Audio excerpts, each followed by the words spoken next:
How do I survive summer limbo land? We're about to come into summertime here, vacations, family vacations, more time outside, maybe more time off of work. And you're wondering as a man, well, right now, I'm in this limbo space with my woman. I'm either separated officially, maybe we're living in the same house still, maybe we're not. Maybe we're not officially separated, but it feels like that. It's been kind of a sexless marriage for a while, and you want to learn how to move through this time of vacations and the upcoming season here happens to be summer. Maybe it's the holidays when you're watching this, depending on where you are in the world, of course. And with vacations coming up and her asking about vacations, how do you handle that? And how do you grow your own masculine self-reliance during that time as well? That's our topic here today on the C Note Show. We're going to specifically focus on how much hanging out is healthy. I have taught this topic in other ways at other times, and we went into different bullet points, but we're here with, of course, myself and Cynthia Cruz for her professional feminine perspective. So we're going to keep it to this in particular, this one bullet point today. How much hanging out is healthy? From your point of view, from her point of view, we're going to get into that today here in the C Note Show. We talk about long-term relationship, how to have a wild love type of relationship together where it's forever deepening with connection and closeness. And that's what we speak about here today, how to offer her safety, inspiration, and sexual leadership, and how to avoid mistakes and solve deep problems, deep marriage problems. Emerson says, the only person you are destined to become is the person you decide to be. The person you decide to be. And now I believe that I have responsibility in my life, that I can affect my life, that I can lead relationship in a healthy way, and that we're not destined to, let's say, recreate our childhood trauma necessarily. Those are important things and part of all of us to understand, and how to heal those things for ourselves as a man and for our relationship, how to lead so we don't fall back into the little boy or the nice guy habits. And this is what I speak with guys about every day on group calls, on one-on-one calls, and Cynthia does as well. We're going to dive into that here today. Let me ask this first. So every man that's here live, I want you to punch a 1 into the chat if you feel like you're currently in a kind of limbo state with your woman, or you can remember being in a limbo state where you didn't necessarily know which way was up. Maybe you were waiting or hoping for her to decide something, or to find herself, or to heal a piece of herself that she said that she was going to do or wants to do during a separation. Or you're improving your own self, giving her time, giving her space and time to see if she can come back to this path of wanting to be on a new adventure with you, the 2.0 version of relationship that you're growing toward. So punch a 1 into the chat if you're in that like now, or if you can remember that time. I feel where you guys are at that are on here live. Yeah, so let's call, I'll just say Chris, and the first one that jumps in. I can't come in right now, but it feels like a dance of her leaning in and retracting. Agree with that. So Cynthia, what is it about a woman who's in this spot, which we've talked about quite a bit before, right, guys? Dancing, her leaning in and retracting. Talk with us about that, especially going into a time with family vacations. Most likely the kids are going to be home from school, so there's a lot more family time happening, and it's a different time of year. So why might she be leaning in and then retracting? It's it's a big question, because there's a couple of things that can happen. And right away, when you said, oh, maybe there's more family things going on, she very much wants to be included, a part of, and facilitate a sense of normalcy with family. And I think there is a shadow part of the feminine that wants to sweep under the rug all the emotional turmoil to appear a certain way. So she might show up at family gatherings wanting to appear a certain way to kids, wanting to appear a certain way to other people. And then when you see the retract, there you see some more of the authentic emotional expression that maybe she even fooled herself that she could just sweep under the rug.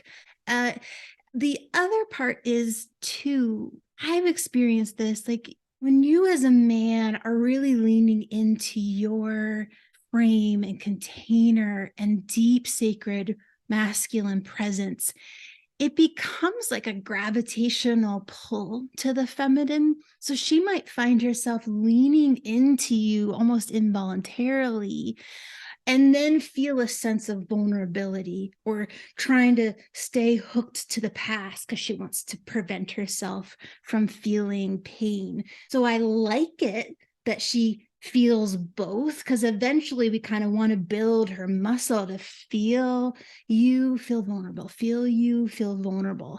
And that's a way that she can really kind of wring out some of the sponge of emotion around pain, guilt, frustration, which she really needs to do to join you full heartedly. Yeah, that's well said. So let me ask, within there, you reference something like that she believes that she can figure this out, or that she thinks one thing, maybe that's not necessarily true. How did you mean?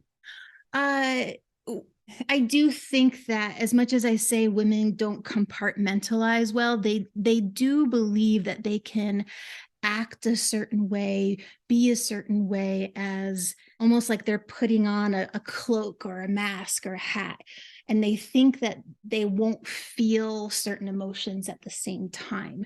And so it's almost a whiplash within themselves to recognize, even when I'm doing everything I'm supposed to be for family gatherings, putting on the good face and the good front, I still feel this storm inside of me that hasn't been expressed. And that's why you kind of can see her going back and forth, even in herself. She can surprise herself with how she wants to act versus how she emotionally feels. She can even surprise herself. Yeah. Yeah. That makes a lot of sense, of Yeah. course. So taking a look at the chat here. Yeah, Nevin, divorcing talks have begun, but no formal action taken. She's in another relationship. I fear summer is going to be brutal. And Hans put, graduated from limbo to her moving out. She plans to divorce this. The state allows end of the year. Let me ask Nevin, if you're able to come in, what do you believe is going to be brutal about the summertime? She's been kind of broaching the subject. Oh, what about travel for the summer? What do we do? What's going on with that? And, she's, as some of you know, she's Russian. So she wants to visit her dad. And I'm like, absolutely not approving for my kids to go to Russia when they're at war. Like, this is crazy. So she's trying to find some workaround. It's tough for Russians to travel in the world right now because of the war. Stuff like that, all these like complex things that are like, involving world events and stuff. And it's like, it's putting a pressure on the whole situation. And on top of it, now she's with this guy, and it's just it's a lot going on. And every time a conversation is broached about, especially when it revolves traveling and with the kids, it starts to get real tense real fast. You know what I mean? Because I'm just not comfortable with her traveling internationally with the kids when we don't have all that stuff tied up legally. I mean, you know what I mean? So if this is, I don't know. Is that unreasonable of me to request that? I don't think so. No. There's plenty of horror stories around that kind of a situation, sure. right? With a mother. Exactly. Yeah. Exactly. So I just want to get that all settled, and so instead of worrying about travel all summer, it's kind of like, why don't we tie up all this legal shit and focus on that, and then then we figure out the travel after that. Like that's how I see it, and now she's doing the smear campaign and just going around telling everybody I'm being so difficult and all this stuff and being passive. I'm like, whatever. I don't, what can I do about that? I can't do anything about that. Good. Yeah. There's the whatever part. Yeah. And yeah. what you're uncomfortable with, or what you want legally and health and risk wise for your children, is of course valuable to you, and of course important. But it almost sounds like, again, this exacerbation that she doesn't have the same value set that you do, right?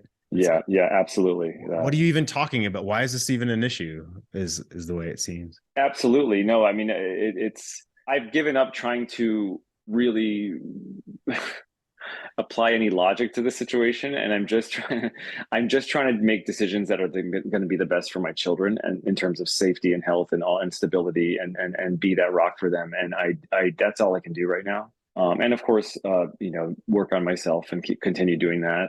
And I just can't worry about her actions unless it's going to affect the children, Yeah. And that's the main thing right now, because every decision she's making seems to be extremely selfish and from my perspective, irrational. I don't know what she's going through in her head. She seems to be thinking that she seems very righteous in all her decisions. And she seems to be very much like, I cut off the gangrenous limb and I'm moving forward, and I don't know. It's hard to wrap my head around it, Yeah. you know. Yeah, I And so completely that agree. bleeds into all the interactions of, with all this stuff, travel and kids and, whatever, when to introduce them to the new person and all that stuff. It's like, Yeah. Are you trying to plan vacation or time together in the summer with the kids or no? yeah, we're sort of planning a kind of a road trip, camping trip thing to some national parks, and so that's kind of something the kids and them really want to do, and I want to do it with them. There's some trips that are kind of brewing. She had floated the idea of maybe all of us going to some international location. She's like, "Well, since you're so uncomfortable with it, why don't we all just go?" And then there's only like a handful of countries in the world that her dad could fly out of Russia and meet them. So why don't we all go there? And I'm kind of like, maybe, you know, I really don't know how to wrap my head. I'm just kind of like, I'm not sure. Yeah, of course. Yeah, and Yeah, that's valid. yeah. Is there a question that you want to put on the table for me or Cynthia or the guys here in addition? How do I know if I am being unreasonable in certain situations? I feel like my brain's in knots because it feels like almost every single thing I say is being put through the filter of like if I step left, oh, blah, blah, blah. If I step right, blah blah blah blah. There's always some negative interpretation to every single thing I do, like other than breathing, and even that seems to cause some kind of problems. It just feels like how do I stay centered? How do I know? I'm having trouble kind of like figuring out whether I'm being unreasonable in certain things when it comes to these talks and whatnot and getting through this stuff. I've certainly never done this before. I am still quite, working through my heartbreak. So, and I have been known to be emotionally reactive in the past. So could that be into this? I guess that's where I'm at. That's a great question for yourself. So Yeah. before we jump in or anything like that, what do you think? What's a hunch for you so you can double check that you're not being unreasonable? Well, I know I think it was one of these. I don't know if it was with you guys or if it was another one of these calls, but there was noticing the physiological reactions to certain things is something I'm really trying to take note of. So that feeling of like that feeling, the way you can describe it is like blood boiling. Something will happen and you're just like, ugh. And so if I know that's going on, I know that that is a very emotional thing, and I shouldn't knee jerk react off of that. Um, if I'm in anger and spite and resentment, that space, I know that reacting off of that and saying something off of that is not going to probably serve anyone's best interest. But sometimes I just want to be like, fuck it, I'm say that thing. You know what I mean? Sure. You know what I mean? Like, I Yeah. know this, I shouldn't say this, but fuck that. I don't know. Sometimes I'm in that space too. So, Yeah, sure. That's all normal and valid, and that's great. So you're aware. There's the saying of if we have a hysteria response to something, that it's historical. This was talked about on the forums recently as well. And so you're aware of that. Okay, I'm elevated, I'm pissed off, I'm having my heart rate's racing. There's something historical here for me about this. It may have to do with her. It may be about because of XYZ of the past and all of this. But for you to bring, and this is Aaron put this into the chat too. She's either purposely or inadvertently, in my words, pushing your buttons, and then you're, having this reaction. And let me ask Cynthia about this. So all of what you're saying is completely valid. I think it's great. Bring it here to the guys is an excellent question. Bring it on the forum, right? Bring it to the men so you can get some feedback from us. Checking in with your own emotions and then bringing it to the men are the best ways to do it. Right? People that you resonate with and their value set, because you don't resonate with your now ex-wife and her value set. You resonate with a lot of guys in these groups and within our group as well. So bring it here is excellent. So let me press pause on you, Nevin. That's a great question. I'll ask Cynthia something about this. Speaking with a man this morning about something similar, where let's say Nevin says, well, I don't know. And he's being vulnerable about his fear. He's being vulnerable about what he's uncertain about with her. And that's not offering her a frame, right? He's being vulnerable with this uncertainty, attempting to be honest as best he can, and he wants to think about it. And similar to my one-on-one call this morning, when the man's being open and vulnerable and honest, then he gets like an attack. It brings out more of like an anger, or do you see you're making me the victim she might play? Like she starts to play some kind of role within that. Yeah. So talk with us about that for a moment. What instinctually is drawing that out of a woman potentially? Yeah. And I'm in my heart just like squeezes when I feel into that situation, because so often you're asked, like, can you be vulnerable? Can you be honest? And heaven forbid you don't have the perfect clarity 100% of the time.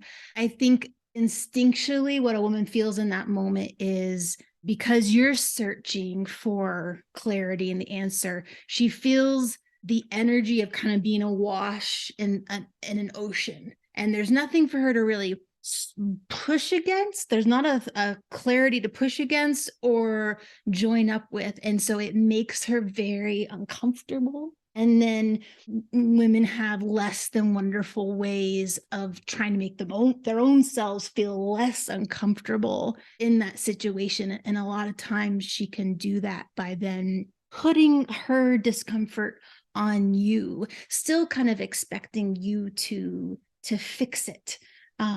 When really in that situation, it's okay that there's discomfort. It's okay that she feels uncomfortable. Even Nevin, what you said about I'll say something and then I'm like, oh, or I think something, I'm like, oh, it's unreasonable. There is this like wonderful emotional hangover that happens that when we say something and then it's like, oh, was that too much? I think women feel as well. And it's okay to have to feel the discomfort of an emotional hangover in whatever situation it is. Yeah, that's well said. Her particular comfort isn't necessarily your responsibility, right? And it sounds as though has she done this in the past where she pushes like this and then she gets her way? Is that a habit that's happened? She'll do something where she'll ask about something, ask my opinion, or try about something, and we'll kind of collaborate on something, and then she'll just do things her way anyway. It's almost like she asks, about something just for the formality of it, and it's like was just going to steamroll her way to do whatever she wanted anyway. Yes, to you that's dismissive and disrespectful. And yeah, absolutely. Why are you asking me in the first place? Yeah. Yeah, and that she's had this issue in her workspace too. So I know it's not just towards me. It's just part of her, who she is, and her mother's like that too. So, yeah, great question. Appreciate it. Thanks, Nevin. Thank you. Yeah, absolutely. Who else is facing vacation time coming up here and questions about how do I dance in this space? Maybe Josh, you able to come in? Do you guys have vacations planned in the near future with the kiddos? No. I mentioned it to her. Maybe we could go up to Worlds of Fun in Kansas City, Missouri, and she said, "I don't want to go anywhere with you." I mean, it sounds like Worlds of Fun. How can you turn down Worlds of Fun? So anyway, that's my bad joke. When was this? Is this recent? Well, her mother is coming, right? So I suggested, why don't we take your mom, the kids, all of us go. We can get 2 separate rooms if you want. Yeah. I don't want to go anywhere with you. Okay, well, that's clear. But I was like, okay. And I didn't want to push it anymore. It's like, hey, if you want to hang out, you know where I'm at. Yeah. Good for you. Good for you. You asked, you invited her, and she gave you a very clear response. Okay. Yeah. Yeah. Well, yesterday I invited her on a walk and we held hands. So I guess that's the invite she's more open to instead of a weekend trip trapped in a hotel with me.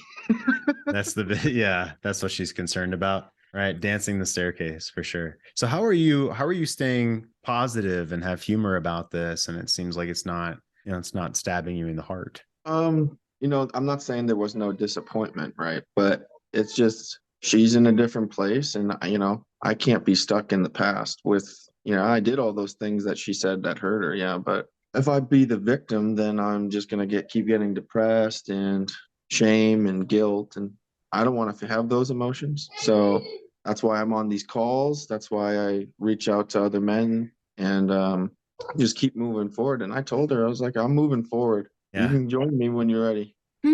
Yeah. Very well said, Josh. Good stuff. I appreciate it. And I see your posts on the forum and I see the work that you're doing. It's awesome. Keep it up. Yeah. Good to see you for sure. Yeah. Chris, come on in. Thanks for raising your hand.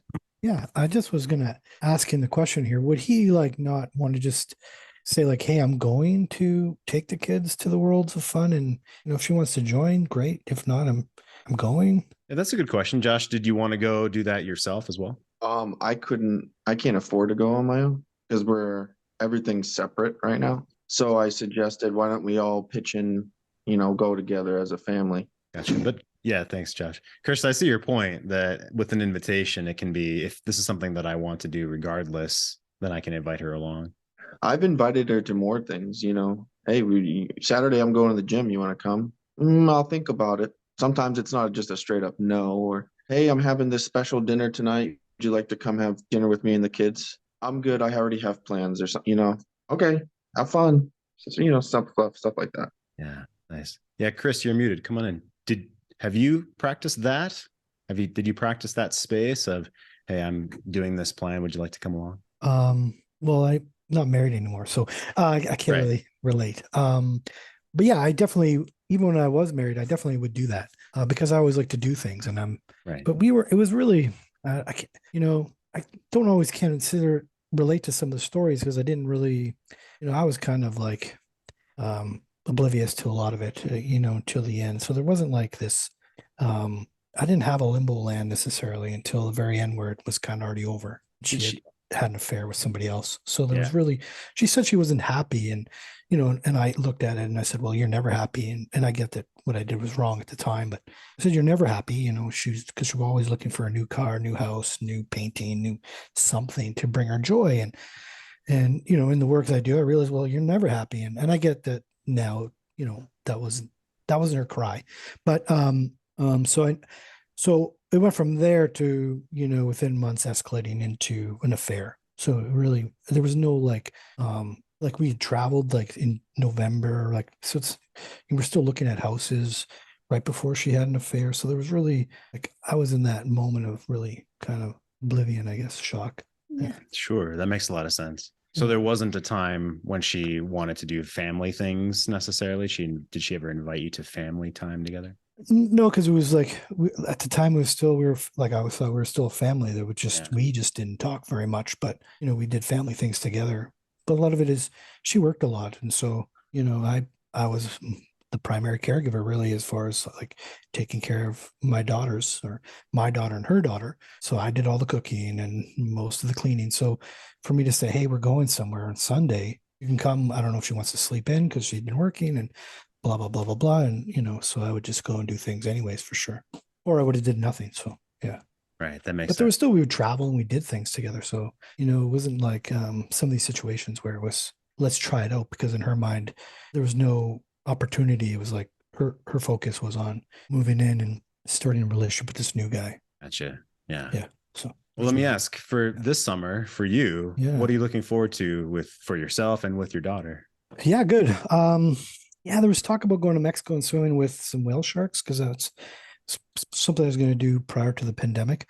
But now that my daughter's older, I was going to bring her along. She's really refusing to learn how to like snorkel and stuff. And so I don't really want to take her unless she's really going to get the full experience. So we'll see. Otherwise, my parents live on a lake, so we'll spend some time up there this year. That's cool. Yeah. Well, when you put the words swimming and shark in the same sentence, I'm not super excited about that. Oh, it's a whale shark. It's like enormous, like a bus. And good. That makes it better. Good. So I can just be inhaled without even right. Don't even bite me in half as an appetizer. Right. They don't. They're just like eat on plankton and stuff. So right. Yeah. Sure. I've seen the movie. Don't worry about it. Yeah. Jaws. Yeah. Sure. There's a lot of them movies. That's on my bucket list. I might be 85 years old, but it's on my bucket list to go swim with sharks. It's one of my biggest childhood fears. Right. Yeah. Thanks, Chris. Yeah, no worries. Yeah, I appreciate it. This is a mild one. You can start with the mild one. Right. I'm not buying that shit. They have mild razor sharp teeth, and they don't. Oh, you God, yeah. But they've got big mouths though. Like can swallow you. There was a guy who got swallowed. I did. It's not helping, guys. I don't know. Yeah. What are you doing? Come on. You have some Bitcoin to sell me too, Chris, or something like that? Yeah. Just joking. No, I do. Yeah, or what's an NFT? An NFT with a whale shark on it. Yeah. Oh, sorry. Did I spoil your release? My bad. Yeah. Thanks, Chris. Good to see you, man. Appreciate it. Too. Yeah. So a different Chris in the chat put the dynamic of her being open to kissing or opening emotionally or fully engaging an extended time together during separation to closing off. So this dynamic of her swinging back and forth. Yeah. Being open to kissing and then closing off, and seemingly deterred by inviting her into a kissing into kissing, and that emotional physical intimacy again feels challenging to navigate. What is too much inviting versus what is too much being passive? And then I'll call on Josh here in a second. Yeah. Okay. So we've seen this quite often where she might open up or be more emotional or more literally physical, even to the point of like kissing and such. And then she backs way off after that. Mm-hmm.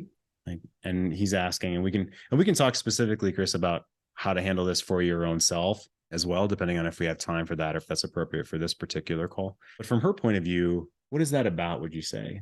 Okay, seemingly pouring herself into his frame, enjoying his masculinity, and then backing way off. Yeah, it feels like there's like two different energies here. I think the core of it is when she leans into you and she does kiss and there is intimacy, there is no way that she can't feel on an instinctual level how much power you have. And what I mean by that is the feminine will feel your gravitational pull. She will feel how easy it is to become like water. And so that kind of intimacy is like feeling that. And so how she can respond, I mean, there are women who then pull back to kind of get their own, like, I'm going to be the one in charge here and power. And it's like a little bit of manipulation or punishment or checking in with herself, like making sure she can still pull back and have her own anchor. And another place is it kind of scares her how quickly she can feel that again, how easy it would be to slide back into deeper intimacy with you. And so she doesn't trust her own self and has like stories about that in her mind. Yeah, thank you. And yeah, I can see that for sure, Chris says. Let's jump into a couple of slides and we'll segue that to, before I attempt to answer the question of, well, how do I navigate this? Which, Chris, I think this will be maybe appropriate with time to do on our KLP call tomorrow, our private KLP call tomorrow. The guys ask, okay, well, how do I grow masculine self-reliance? Because that's a prerequisite to Chris and any man who's asking, well, how do I keep myself out of the feeling of spinning, like Nevin was saying? How do I continue to grow and make progress and within my own self as a man on this journey, what I want, who I am, what I value, what's next for me, hobbies, friends? What am I going to do this summer? Like Chris was saying, like different Chris was saying. There's three factors that I want to point out.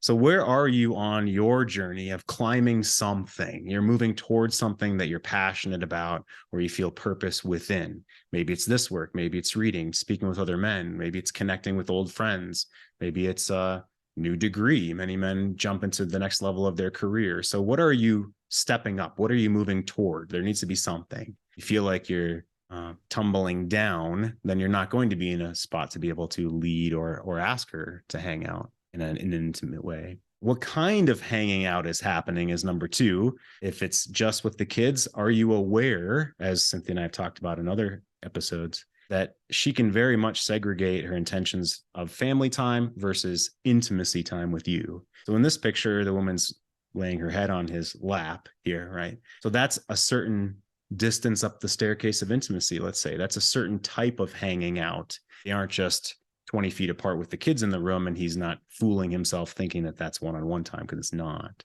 He's not fooling himself thinking that she's somehow changed her mind because she wants to have vacation with the kids. What kind of hanging out is happening? That's a question I would ask.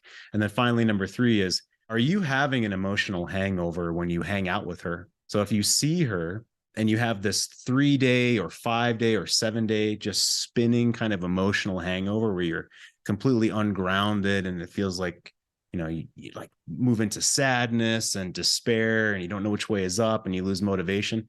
I call that an emotional hangover. And if you're not in a spot where you have connections with other men, let's say, if you're not in groups like this, if you're not in coaching, if you're not reading a book that really matters to you and it's going to help you in your journey right now, if you're not doing something like that, you're very likely to be thrown off when you see her, because you so feel that love in your heart for her. You so feel that maybe old codependence that you had together, or just the connection And so you have this emotional hangover if you have nothing else to hold on to or spike your stake in the ground around. So are you having emotional hangovers when you see her? And maybe that means you need to see her less often. Maybe you don't want to, quote, hang out as much because it's actually not healthy for you. So I want you to honor yourself. Is it healthy for me? What are my values and boundaries? What can I control? And am I taking responsibility for those things? This was posted by Dennis on our forum. I believe it was last week by Mark Manson. You must develop the ability to be disliked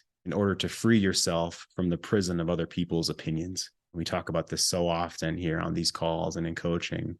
So we're speaking with Nevin about this, what Chris was inferring as well, talking about his ex and plans together. So Josh, come on in and share a win. And I see you developing the ability to be disliked. It's okay. It's becoming more and more okay that you don't mind that she judges you. You don't mind so much that she dislikes what's happening in this moment. You know, you don't have to fix her, so to speak. But yeah, share a win, please.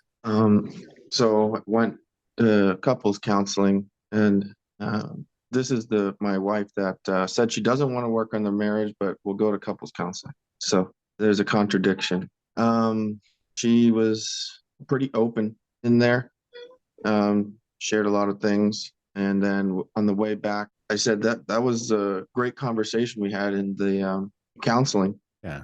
And she was like, yeah, I enjoyed our emotional connection we had, or emotional intimacy that we shared. Yeah, that's that. She said emotional intimacy. Very cool. And then we laughed and joked and we sang songs in the car. We talked about some insecurities that we have and stuff like that. So we continued the counseling after we left.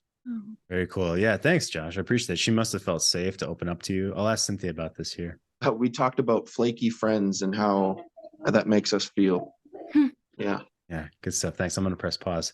So Cynthia, flaky friends as an example, talk with us about she felt the emotional connection. What does that mean? If I don't know anything about this work, if this is the first video or call that I'm on, and first video that I'm watching, what might that mean? Yeah, and it's so wonderful to hear, Josh, and it speaks so much to you and who you are and how you embrace this work. When a woman says that, it very much is indicating that she felt really heard in what she was sharing. She felt really understood. And when I say heard and understood, it doesn't necessarily mean like she felt like she was agreed with, but she felt like whatever a core layer of what she's been feeling and thinking was able to come out, be put on the table, and it was okay that it was there on the table. And a lot of times for women, that's all they need, to just put the layer on the table and feel like, oh, however I was feeling, it was heard, it was respected, it was understood. And that often creates a great relaxation in their stomach down, because they're not clenching around it. They're like, oh, this part of me is known. And that for a woman is very, brings her a lot of feeling of safety and connection. Do you find, I'm curious, this might be a cliffhanger for another call, but you said it brings her relaxation in her stomach and down. And we're going to talk more about tantric intimacy, higher levels of connection, how to bloom a woman through pain and through past pains. So what do you mean by that? What do you mean by relaxation, stomach and down? And how does that relate to her feeling heard? Yeah, because when there's things that she really needs to share and just get out, she is clenching them inside her body. And that's why women come across as hard, or you can't quite touch into where they are. She's the opposite of soft, because she's holding on to these pieces that she believes can't come out, or doesn't even know what she's really wanting to be known for. And as soon as that has an avenue, it's the flight response, the fight or flight gets to totally relax. And she gets to like open her solar plexus, because she's not guarding or forcing. And that when the feminine body is not guarding or forcing or feeling alone or left, it can soften and open her whole stomach and pelvis and legs. And that puts her in touch with her sexuality and sex, versus the opposite is very easy for a woman to cut that, literally almost like with an energetic knife, cut that part off of herself. Because she wants to feel more in control, because she doesn't want to feel she can fall into something old again. Yeah. Yeah. Yes. Thank you. Appreciate it. Appreciate you guys. See you next week.